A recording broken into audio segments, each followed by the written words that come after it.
Hi guys, welcome back to Stout Sport Performance. I'm Austin Stout, and in today's video, we're going to show you how you can manipulate the design and execution of your gym-based exercises for better motor learning and also better retention of the motor patterns that you are developing. This is going to help you stay injury-free and also help you maximize your athletic or human performance.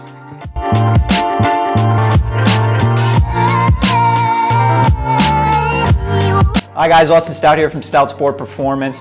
In today's video, what we're going to do is give you some simple techniques and ways that you can manipulate the design of your exercises, which are ultimately going to lead to better retention of movement patterns. You're going to learn these movement patterns better, and you're going to be able to retain these movement patterns better, which is ultimately what you're going to need for maximum performance and injury prevention. One of the ways that we're going to do this is we're going to shift your attention from internal focus on how your body is moving and where you're holding tension in different parts of the body, and we're going to transition that into an external focus, meaning we're going to ask you to complete a similar exercise or movement while trying to perform or avoid some sort of movement pattern. We're going to ask you to complete a task instead of asking you to perform an exercise. Now, to understand why that's important, we're going to take a couple of steps back, and I want to tell you a story about my athletic career.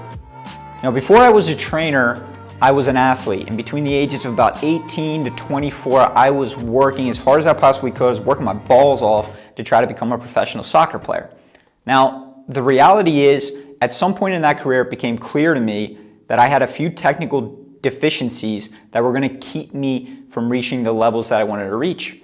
And those two deficiencies were being able to play balls over distance and also being able to shoot with accuracy and consistency from a large range. So for example, 18 to 20 meters.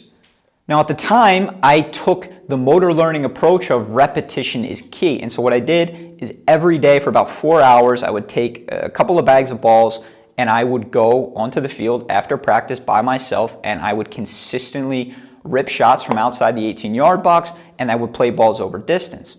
Now, what ended up happening was I got really good at doing exactly that, playing long balls and shooting with accuracy and consistency in an environment of no pressure, completely on my own, no opponents, no other obstacles other than trying to focus internally on how well I could perform that task. And what ended up happening is, even though I got great at that skill in this particular environment, under those particular circumstances, when I got into competitive environments or training environments where the obstacles in the environments were changing consistently, I was never able to consistently bring those skills that I'd worked so hard to try to develop into those training and competitive modes. Now, part of the reason I was never able to translate those skills that I had developed on my own into competitive and training environments is part of the reason we're making this video now. When we learn skills, there is an important component of trying to understand how our body should be moving and trying to understand where we should be generating tension throughout our body. Now, this goes for sporting skills or the different exercises that you're performing in a gym. But at some point, especially if we're asked to perform movements with other external circumstances going around. So for example, you're performing movements in a game, you have to worry about your opponents, you have to look to see where teammates are, and you don't have time to be thinking about those internal elements of your movement. What ends up happening in these situations then is we revert back to those movement patterns that we've adopted previously. So if we look back at my story, part of the reason I wasn't successful at translating the skill I had developed on my own into competitive and team training environments was partly because I had never developed the ability to perform these skills externally. A better training strategy would have been to design drills and movements where I was forced to play balls over longer ranges or shoot from distance, but constantly changing the environment from which I had to do that.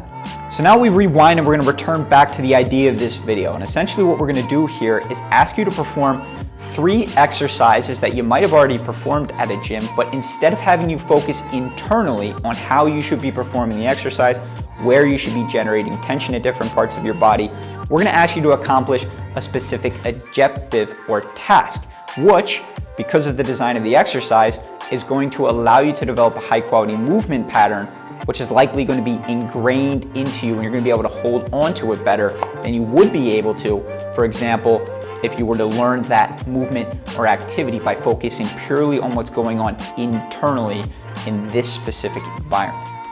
In this first example, we're going to perform a shoulder tap, but we're going to create and design the exercise to have an external objective.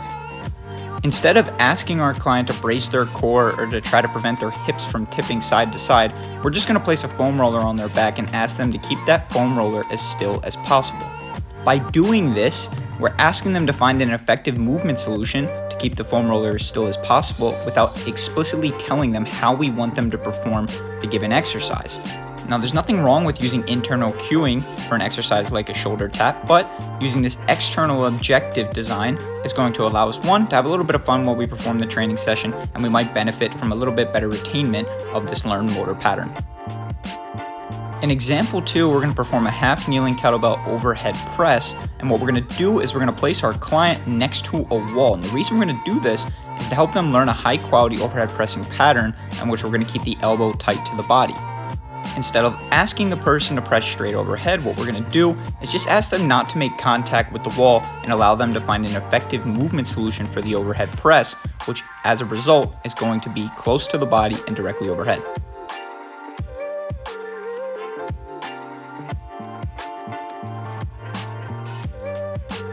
In example 3, we're going to perform a step up where we're going to add some external constraints.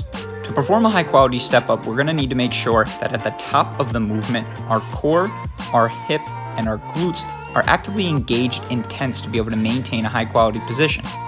By adding the external constraints, which can be seen in the video, we are going to force our client or the person performing the exercise to tense these areas of the body without explicitly telling them to do so.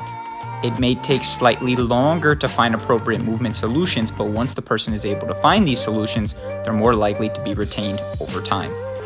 Thank you guys for watching. Be sure to follow and subscribe for more training content.